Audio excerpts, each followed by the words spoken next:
할렐루야. 오늘 덥고 참 힘들지만 그래도 참 은혜가 있을 줄 믿습니다. 하나님께 나오는 주의 백성들에게 참 언제나 주님께서 그 크신 은혜로 품어주실 줄로 믿습니다. 그런데 오늘 말씀의 제목이 이상하죠? 불가능하신 하나님입니다. 너무 나쁜 제목 아닙니까? 너무 신성모독적인 발언 아닌가요? 불가능하신 하나님. 그런데 우리는 언제나 우리 마음속 한구석 어딘가에는 하나님의 불가능하심을 계속 묵상하고 있을지도 모릅니다. 우리의 삶 가운데의 순간순간, 또 어려운 순간마다 나도 모르게 또 우리의 본성이, 우리의 옛사람은 계속해서 하나님이 불가능하신 것이 아닌가라고 의심하게 되죠. 오늘 말씀은 그러한 의심 가운데에 모인 어떤 사람들의 이야기입니다.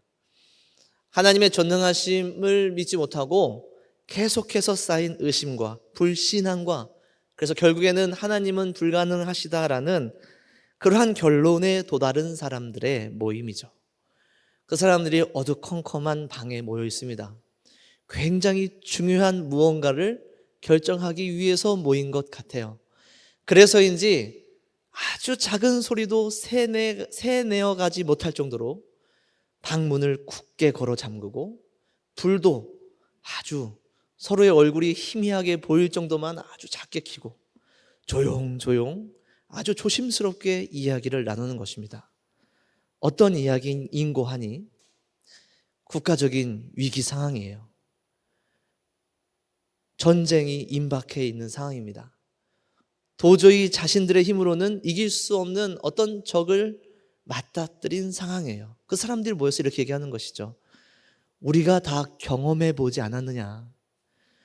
우리가 윗동네에서 우리를 쳐들어왔을 때에 우리가 옆 동네에 도움을 청하였더니 그 옆 동네가 비록 우리에게 너무나도 많은 것을 요구하고, 심지어 우리의 성전에 우리의 왕궁에 그 금고에 있는 수많은 금은 보화와 그 모든 것들을 다 빼앗아 갔지만 그래도 그 전쟁에서 우리가 살아남지 않았느냐.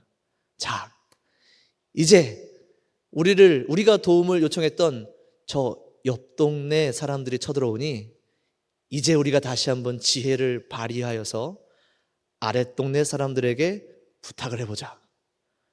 한번 우리가 경험해 봤으니 분명 이 일이 효과를 발휘할 것이다 라고 회의를 한 후에 그들이 내린 결론은, 자, 우리가 애굽의 도움을 요청하자 였습니다. 지금 남유다는 큰 어려움 가운데 있죠.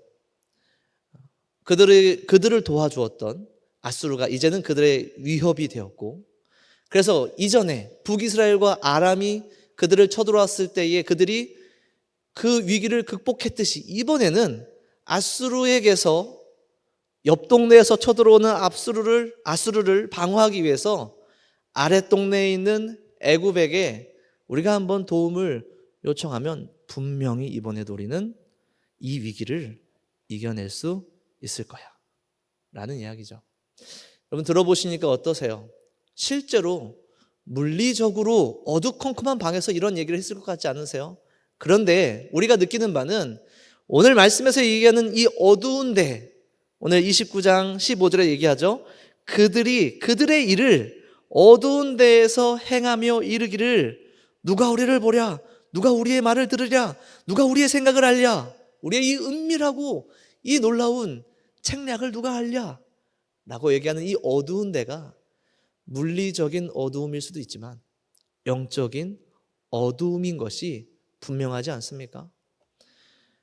하나님께서 그들과 함께 하시며 수없는 선지자들을 통하여서 그들에게 나아갈 길과 또 구원받을 길을 이미 말씀해 주셨는데도 불구하고 그들의 눈이 얼마나 어두운지, 그들의 영혼이 얼마나 어두운지 그 지혜자들이 모여서 내린 결론은 결국 애굽의 도움을 요청하자 였습니다. 이런 일이 왜 벌어집니까? 우리가 지난주 말씀을 다시 한 번만 잠깐 생각해 보십시오. 그들은 스스로 하나님 앞에서 자발적으로 멀어졌죠. 하나님을 거절했습니다. 하나님이 그들에게 주신 특별한 말씀과 하나님의 성품을 알기를 거절했죠. 그리고 결국에는 스스로 그 말씀을 읽을 수도 없는 상황 가운데에 처하게 되지 않았습니까? 이사야 29장 12절에서 이렇게 말씀하시죠. 또 그 책을 글 모르는 자에게 주며 이르기를 그대에게 청하노니 이를 읽으라 하면 그가 대답하기를 나는 글을 모른다 할 것이니라. 처음부터 하나님의 말씀을 모르던 자들이 아니었습니다. 하나님의 뜻을 모르던 자들이 아니었죠. 하나님의 성품을, 하나님의 능력을 경험하지 못한 자들이 아니었습니다. 그러나 그들이 자발적으로 하나님께 멀어진 그 끝에 결국에 그들은 하나님의 말씀을 듣지도 읽을 수도 알 수도 깨달을 수도 없는 그런 상황 가운데에 빠져버렸죠. 그렇게 하나님께 멀어지며 하나님의 말씀을 멀어지고 결국에 하나님의 말씀을 잃어버린 그들에게는 이런 믿음이 생겼습니다. 하나님의 힘으로도 아수르를 이길 수는 없어. 원래는 하나님을 믿는 백성들이었는데, 하나님의 능력을 믿는 자들이었는데, 하나님으로부터 떠나고 그 말씀을 잃어버리니 그 자리에 이상한 믿음이 생긴 것이죠. 하나님의 힘으로도 아수르는 절대 이길 수가 없어. 그러나 애굽은 가능해. 그래서 그들은 애굽을 섬기기로 마음먹었습니다. 열왕기하 18장 7절에 이렇게 말씀하시죠. 비록 히스기야 때에 그가 하나님의 마음과 합하여서 여호와께서 그와 함께 하심에 그가 어디로 가든지 형통하였지만 그러나 저가 아수르 왕을 배반하고 섬기지 아니하고, 여기까지는 참 너무나도 감사한 내용이죠. 그가 아수르를 배반하고 섬기지 아니하고 하나님을 섬겼으면 얼마나 좋겠습니까? 그러나 그들은 애굽을 섬기기로 결정을 하였습니다. 이 일로 인하여서 열왕기하 18장 21절에 히스기야 왕 제14년에 히스기야 왕이 유다를 다스린 14년째에 아수르의 왕이 쳐들어와서 그의 신하인 랍사게가 이렇게 얘기했습니다. 이제 너희를 위하여 저 상한 갈대 지팡이 애굽을 의뢰하도다 라는 것이죠. 여러분, 애굽을 의뢰한 것 자체를 가지고 하나님께서 악하다라고 얘기하신 것은 아닙니다. 이러한 국가적인 위기 상황에서 무언가 대비책을 마련하고 무언가 살 방향을 모색하는 이것 자체를 악하다라고 이야기한 것은 아니죠. 하나님께서는 이렇게 얘기하셨습니다. 이사야서 30장 1절 2절에 이렇게 말씀하십니다. 여호와께서 이르시되 패역한 자식들은 화 있을진저. 오늘 본문에서 또한 패역한 자들이라고, 그들이 패역하다고 말씀하신 그 동일한 이유로 다시 한번 이들은 패역한 자식들이다 라고 말씀하시면서 그들이 계교를 베푸나 나로 말미암지는 않았다. 그들이 이러한 여러 가지 지혜와 책략을 베풀기는 하였지만 그것은 절대 나로 말미암은 것은 아니었다. 그들이 맹약을 맺었으나 나의 영으로 말미암지 아니하고 죄에 죄를 더하도다. 그들이 바로의 세력 안에서, 애굽의 세력 안에서 스스로 강하려 하며 애굽의 그늘에 피하려 하여 애굽으로 내려갔으되 나의 입에 묻지 아니하였도다. 여러분, 오늘 말씀에서 그들을 화있도다, 패역하다라고 이야기하는 이유는 그들의 결정 때문이 아니라 그들의 결정에 하나님이 빠져 있었기 때문에 그렇습니다. 하나님께 묻지 아니하였고 하나님을 위함이 아니었고 하나님의 나라와 하나님의 영광과 하나님의 그 뜻을 위함이 아니었고 하나님의 강하심을 드러내기 위해서가 아니었습니다. 이 모든 결정에는 그 근거가 하나님은 불가능하셨기에, 하나님은 능력이 없으셨기에, 하나님의 그 수많은 약속들은 우리에게 아무런 의미가 없기에 이제 더 이상 하나님을 의지할 것이 아니라 우리의 지혜와 우리의 능력으로 우리 스스로가 한번 강해져 보자. 오늘 말씀에 30장 2절에 나오죠. 스스로 강하려 하며, 하나님을 빼놓고 하나님을 이제는 거절하고 하나님과 상관하지 않고 하나님의 그 모든 말씀과 약속은 우리에게 무의미하니 이제 우리 스스로가 강하여져야 해 라는 마음이 그들에게 있으라는 것이죠. 겉으로 볼 땐 우리는 비슷한 선택을 할 수도 있습니다. 겉으로 볼 때 누군가는 지혜로운 선택을 할 수도 있고 겉으로 볼 때 누군가는 어리석은 선택을 하는 것처럼 보일 때도 있습니다. 그런데 그 선택과 그 결과가 중요한 것이 아니고 그 선택 속에 어떠한 고백이 있느냐라는 것이죠. 어떠한 기도가 있었느냐라는 것입니다. 어떠한 믿음이 있었느냐라는 것이죠. 오늘 이 시대를 살아가는 우리는 다릅니까? 오늘 우리의 삶 가운데 수많은 어려움과 수많은 선택과 수많은 시험과 고난들이 있죠. 그때에 어떤 선택을 했느냐가 중요한 것이 아닙니다. 그 선택으로 그 일이 어떻게 해결됐느냐가 중요한 것이 아니라 그러한 삶 속에서, 그러한 고난 속에서 우리는 어떤 믿음이 있느냐라는 것이죠. 우리는 누구를 의지하고 있느냐라는 것입니다. 우리는 누구에게 기도했느냐라는 것이죠. 이러한 것이 없이 더 이상 우리의 삶에 하나님의 약속이 무의미해져서 하나님께서는 불가능하신 분인 것처럼 보여져서 똑같이 지혜로운 선택을 하고 똑같이 각자의 삶에서 성실하고 치열하게 각자의 삶을 지키고 있을지라도 그 안에 하나님이 빠져 있다면 여러분, 그것은 패역한 것입니다. 여러분, 그것은 가증한 것입니다. 그것은 우상 숭배입니다. 그것은 불신앙입니다.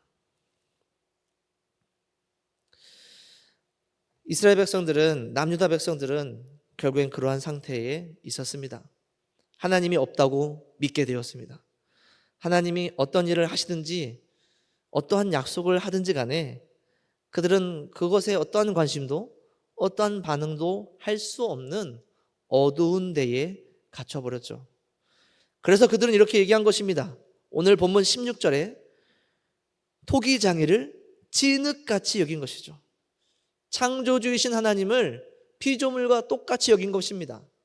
온 세상을 창조하시고 다스리시며 모든 것이 가능하신 그분을 우상과, 인간이 만든 우상과 불가능한 부분이 있으신 분으로 그들은 이해했던 것이죠. 그래서 그들은 그가 나를 짓지 아니하였다. 그분은 우리의 창조주가 아니야. 오늘 우리도 그분의 피조물은 아니야. 결국은 그가 총명이 없다라고 얘기하는 것입니다. 물론 우리의 영적인 건강에, 우리의 종교 생활에, 우리가 이 각박한 세상 속에서 뭔가 영적이고 신비하고 또 소망을 둘 만하고 희망을 품을 만한, 우리의 감정을 위로해주고 우리에게 소망과 어떤 정신적인 위로를 줄 만한, 우리의 영적인 어떤 부족함을 채워줄 만한 그러한 분이시지, 그러나 때로는 그분이 못하실 수도 있어. 실제적으로 우리의 삶 가운데에서 우리에게 다 못 주실 수도 있어. 불가능하신 부분이 있어. 그럴 때에는 우리가 지혜를 발휘해야지. 우리가 힘을 내야지. 우리가 방법을 강구해야지. 그래서 우리가 살아남아야지. 우리의 힘과 우리의 능력으로 우리가 더 강해져야지. 하나님께 맡길 부분은 맡기고, 우리가 해야 될 부분들은, 내가 할 수밖에 없는 부분들은 내가 힘을 내서 강해져서 살아남아야지. 하나님께 굳이 의지하지 않아도 될, 아니 하나님께 의지하면 안 될 그런 부분들이 있어 라고 생각하고 있지는 않습니까? 유다 백성들이 그랬잖아요. 우리의 삶에, 우리의 고난과 우리의 어려움 가운데에서 우리는 정말 그렇게 생각할 때도 있습니다. 포기할 때도 있습니다. 낙심할 때도 있습니다. 그래서 원망할 때가 있죠. 분노할 때가 있죠. 절망할 때가 있습니다. 그런데 정말 하나님이 불가능이 있으신 분입니까? 정말 하나님이 능력이 없으신 분인가요? 고작 아수르에게 유다 백성들을 구원해내지 못하시는 분인가요? 오늘 말씀의 배경에서 열왕기하 19장부터 20장에 이와 관련된 역사적인 사건이 쭉 기록되어 있습니다. 그때에 히스기야가 하나님께 묻습니다. 혹 우리에게 주신 말씀이 있을지 이사야 선지자에 가서 물어보라 라고 보냅니다. 그때에 하나님께서 히스기야에게 원했던 것은 유다 백성들에게 원했던 것은 딱 하나입니다. 두려워하지 말라. 두려워하지 말라는 것이죠. 믿으라는 것입니다. 내게 묻고 내게 엎드리고 내게 간구하며 내게 자복하여서 그 모든 우상과 죄와 죄악과 악을 버리고 내게 겸비하며 돌아와 내게 온전히 제사하고 예배하는 그들을 나는 반드시 지킬 것이니 두려워하지 말라라고 얘기하시는 것이 아닙니까? 솔로몬에게 하셨던 약속처럼, 다윗에게 하신 약속처럼, 그 성전 앞에서 주신 말씀처럼. 그래서 열왕기하 19장 25절부터 30절을 보면 하나님께 묻는, 하나님께 결국 엎드린 히스기야에게 이런 일을 베푸십니다. 이 밤에, 그 밤이겠죠. 그 밤에 여호와의 사자가 나와서 아수르 진영에서 군사 18만 5천 명을 친지라. 아침에 일찍이 일어나 보니 다 송장이 되었더라. 아수르 왕 사네립이 떠나 돌아가서 니느웨에 거주하였더니 그가 그의 신 니스록의 신전에서 경배할 때에 아드람멜렉과 사레셀이 그를 칼로 쳐 죽이고 아라랏 땅으로 그들이 도망하매 그 아들 에살핫돈이 대신하여 왕이 되니라. 하나님이 정말 불가능하십니까? 정말 하나님이 불가능하셔서 유다 백성들에게 이러한 위기를 허락하셨을까요? 오늘 우리의 삶에 하나님이 정말 불가능하셔서, 능력이 없으셔서 우리에게 그러한 어려움과 고통을 남겨두셨겠습니까? 하나님 정말 우리를 치료하실, 우리를 회복시키실 능력이 없어서 우리가 질병에 고통합니까? 하나님이 부유하지 못하셔서, 하나님이 가난하셔서 우리가 가난합니까? 하나님이 능력이 없으셔서 우리가 무능합니까? 하나님은 능력이 있으시고 하나님은 우리에게 구원하실 만한 그 능력과 힘이 있으신 분이라는 것을 오늘 말씀은 분명히 밝혀주고 있습니다. 이스라엘 백성들이 망하는 것이, 남유다 백성들이 멸망하는 것이 기쁘셔서 그들을 그렇게 내버려 두신 것이 아니죠. 하나님이 그들을 건지실 능력이 없으셔서 그들을 내버려 두신 것이 아닙니다. 그들 스스로 하나님께 묻지 아니하고 하나님께 스스로 멀리하며 하나님의 말씀을 버리고 더 이상 하나님의 말씀을 들을 수도 알 수도 없는 스스로 그러한 멸망으로 가는 길 가운데에 하나님은 그들에게 선고하신 것이죠. 그렇다, 이제 부정한 예루살렘과 부정한 저 성전과 그리고 부정한 너희 백성들이 완전히 죽고 다시 내가 너희들을 살리리라. 그것밖에는 길이 없었던 것이죠. 죄 때문에 멸망해가는 이스라엘 백성들, 죄 때문에 죽을 수밖에 없는 그들, 죄 때문에 멸망으로밖에는 달려나가지 못하는 우리들을 회복시킬 수 있는 방법은 완전히 죽였다가 다시 살리시는 방법, 완전히 그것을 황폐하게 했다가 다시 은혜로 살리시는 방법, 그것밖에는 없었던 것입니다. 그래서 이사야서에서 그렇게 계속해서 심판과 멸망에 대해서 계속해서 얘기하시는 것 아닙니까? 오늘 말씀에서 동일합니다. 이사야 29장 17절에 레바논이 등장하죠. 레바논이. 사실 이 레바논은 황폐해질 것으로 먼저 선고됐습니다. 이사야서 10장 34절에 쇠로 그 빽빽한 숲을 베시리니 레바논이 권능 있는 자에게 배임을 당하리라.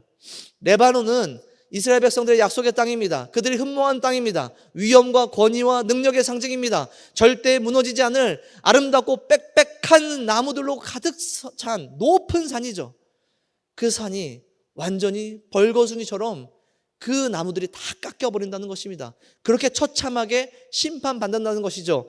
그러나 그렇게 황폐해지고 다 깎여버린, 그리고 깎여버렸을 뿐만 아니라 그 싹도 남겨지지 않게 모두 다 불태워져 버린 그 황폐한 산을, 그곳에 하나님이 싹을 틔우시고 구원하실 백성들, 자기 백성들을 그곳에 보존하셔서 다시 회복시키신다라는 약속이 오늘도 등장하지 않습니까?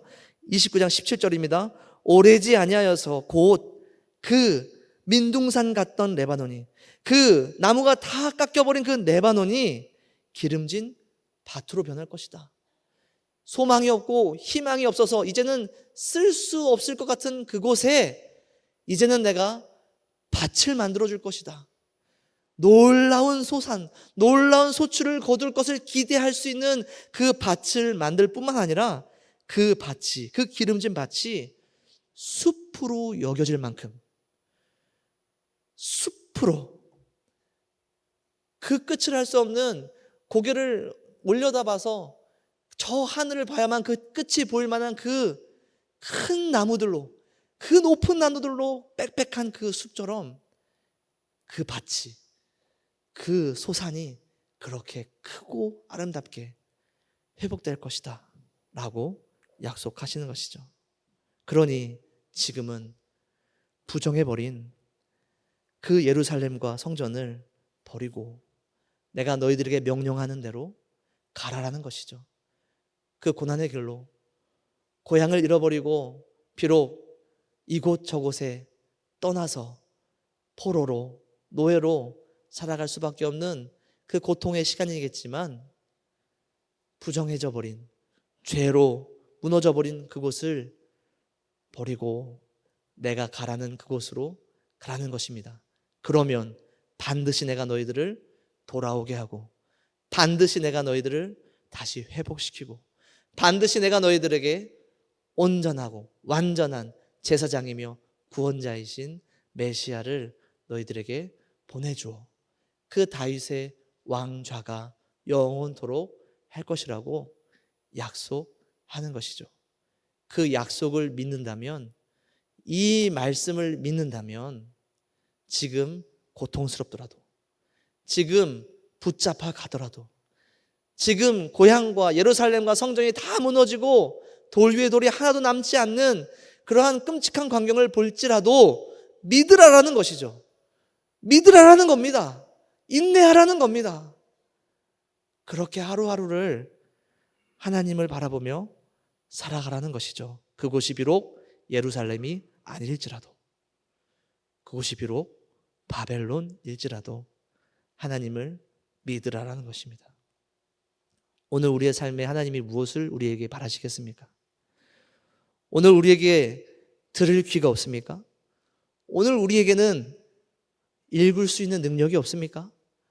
오늘 우리에게 주신 하나님의 말씀이 어떠합니까? 오늘 우리에게 주신 예수님의 말씀이 어떠하죠? 마태복음 16장 24절에 이렇게 말씀하십니다. 이에 예수께서 제자들에게 이르시되 누구든지 나를 따르려거든 자기를 부인하고 자기 십자가를 지고 나를 따를 것이니라. 왜 십자가를 져야 합니까? 왜 우리는 고통스러워야 합니까? 왜 예수님을 따라가는 그 길이, 왜 믿음을 갖고 사는 이 길이 우리에게는 시험이 됩니까? 요한복음 15장 19절 이렇게 얘기하죠. 너희가 세상에 속하였으면 세상이 자기의 것을 사랑할 것이나 너희는 세상에 속한 자가 아니요 도리어 내가 너희를 세상에서 택하였기 때문에 세상이 너희를 미워하느니라. 그러니 십자가를 질 수밖에 없을 것이야. 그러니 힘들 수밖에 없을 것이야. 여전히 이 세상 가운데에서 똑같이 믿는 자나 믿지 않는 자나 이 세상에 쓴 뿌리를 경험하고 마시며 살 수밖에 없을 것이야. 그러나 오늘 하나님께서, 오늘 예수님께서 우리에게 원하시는 것은 단 한 가지입니다. 요한복음 14장 1절에서 이렇게 말씀하시죠. 그러니 너희는 마음에 근심하지 말라. 하나님을 믿으니 또 나를 믿으라. 할렐루야. 여러분, 오늘 고난과 시험과 여러분들 삶의 어려움 가운데 어떤 선택을 했느냐를 점검을 하는 것이 아닙니다. 그 선택이 얼마나 효과적이었느냐를 돌아보라는 얘기가 아닙니다. 이러한 고난과 삶 가운데서 하나님께서, 예수님께서 우리의 삶에 얼마를 주시고 우리의 몸을 어떻게 치유해 주시고 그러한 결과들을 들여다보라는 말씀이 아닙니다. 그러한 모든 과정 가운데에 우리가 믿음이 있었느냐라는 것이죠. 정말 믿으셨습니까? 정말 믿고 계십니까? 우리가 불가능하기 때문에 하나님도 불가능하다고 생각하십니까? 우리가 진흙이기에 우리를 만드신 토기장이신 하나님까지 진흙처럼 보이십니까? 그렇게 원망하고 눈물 흘리며 낙심하고 낭망하며 절망할 수밖에 없는 그러한 삶을 살고 계십니까?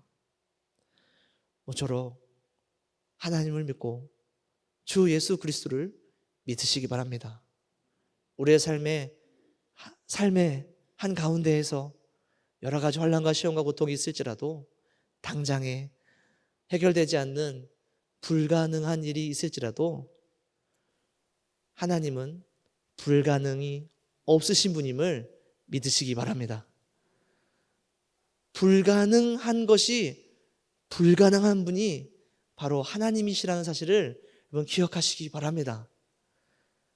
불가능하신 것이 하나 있긴 합니다. 무엇이 불가능하시냐면 자기 백성을 포기하는 게 불가능하신 분이세요. 자기 백성의 구원을 실패하시는 것이 불가능한 분이세요. 그러니 믿으시기 바랍니다. 예수님께서 십자가에서 죽으시고 다시 사신 것을 믿으신다면 하나님께서 불가능이 없으신 분이라는 사실을 믿으시고, 오늘 우리의 삶의 고난과 어려움 속에서도 하나님께서 오늘 우리에게 믿음을 요구하고 계시는구나, 완전하신 하나님을 의뢰하기를 원하고 계시는구나 라는 믿음으로 하나님 앞에 나아가시기 바랍니다. 그리고 그 전능하심으로 이미 우리를 모든 죄에서 구원하시고 우리에게 그 나라를 약속하신 전능하신 하나님 안에 불가능한 이 세상 가운데에서 끝까지 인내하시고 승리하시고 위로받으시는 하나님의 백성들이 되시기를 간절히 축원합니다. 잠깐 기도하겠습니다.